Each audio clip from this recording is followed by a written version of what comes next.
தேமுதிக தலைவர் விஜயகாந்தை சந்தித்து தமிழக பாஜக தலைவர் தமிழிசை சவுந்தரராஜன் தன்னுடைய மகனின் திருமண விழாவிற்கு அழைப்பு விடுத்துள்ளார். தமிழக பாஜக தலைவர் தமிழிசை சவுந்தரராஜன் தனது மகன் சுகந்தனின் திருமணத்தை முன்னிட்டு பல்வேறு அரசியல் தலைவர்களுக்கு அழைப்பு விடுத்து வருகிறார்.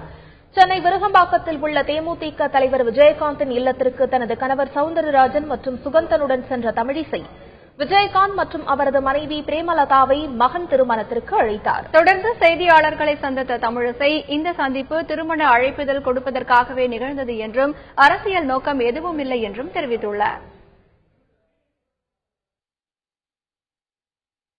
என் மகன் டாக்டர் சுகந்தன் அவர்களின் திருமண அழைப்பிதழை தமிழகத்தில் உள்ள அத்தனை மரியாதைக்குரிய தலைவர்களுக்கும் கொடுத்து வருகிறோம். அவர்கள் அனைவருமே வந்து குழந்தைகளை வாழ்த்த வேண்டும் என்று அதன் அடிப்படையில் மரியாதைக்குரிய சகோதரர் கேப்டன் அவர்களையும் சகோதரி பிரேமலதா அவர்களையும் வந்து குடும்பத்தோடு அழைப்பதற்காகவே நான் வந்தேன். இது குடும்ப விழாவிற்காக வந்த ஒரு அழைப்பிதழை கொடுக்க வந்ததுதான், வேறு அரசியல் காரணம் எதுவும் இல்லை.